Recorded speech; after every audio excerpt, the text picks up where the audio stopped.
எனக்கு அன்பான சகோதர சகோதரிகளே, அப்போஸ்தல திருச்சபையிலிருந்து உங்கள் சகோதரி மேரி.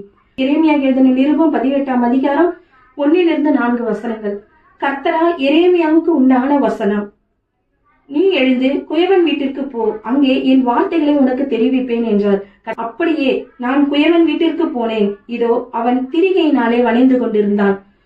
குயவன் வணைந்து கொண்டிருந்த மண்பாண்டம் அவன் கையிலே கெட்டு போயிற்று.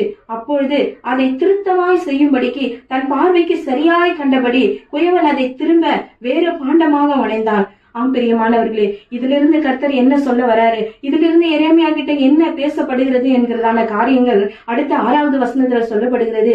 இஸ்ரவேல் குடும்பத்தாரே, இந்த குயவன் செய்தது போல நான் உங்களை செய்யக்கூடாதா என்கிறார். குயவன் கையில் உள்ள களிமண், குயவனாகி ஆண்டவராகி இயேசு கிறிஸ்துவை வைப்போமா? அந்த களிமண்ணாய் உங்களையும் என்னையும் ஒப்பு கொடுப்போமா?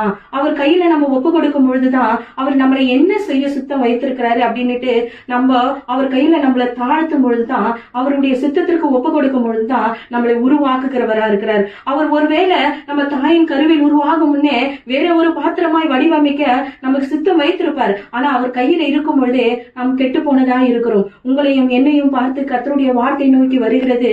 கர்த்தருடைய வார்த்தை என்ன சொல்ல வருகிறது என்றா, என் கையில இருக்கும் பொழுதே நீ கெட்டு போயிட்ட மகளே, என் கையில் இருக்கும் பொழுதே நீ கெட்டு போயிட்ட மகனே, நான் உன்னை வேற ஒரு பாத்திரமாய் உருவாக்க விரும்புகிறேன், நான் வேற ஒரு பாத்திரமாய் உன்னை சுருஷ்டிக்க விரும்புகிறேன், நீ ஒப்புக்கொடு, என்னிடத்துல ஒப்புக்கொடு அப்படின்னு கர்த்தராகி ஆண்டவராகி இயேசு கிறிஸ்து சொல்றாரு. ஆம் பிரியமானவர்களே, இந்த வேளையில நான் என்ன சொல்ல வருகிறேன்னா, கர்த்தரிடத்துல நம்ம ஒப்பு கொடுப்போம். கர்த்தர் நம்ம என்ன செய்ய சித்தம் வைத்திருக்கிறார், நம்ம அவருடைய சித்தத்தை அறிந்து உணர்ந்து அவருடைய கையில நம்ம ஒப்பு கொடுக்கும் பொழுதுதான் அவரை நம்மளை வடிவமைக்கிறவரா இருக்கிறார், நம்மளை உருவாக்குகிறவரா இருக்கிறார், நம்மளை உண்டாக்குகிறவரா இருக்கிறார். கர்த்தருடைய பரிசுத்த நாமத்திற்கு ஸ்தோத்திரம்.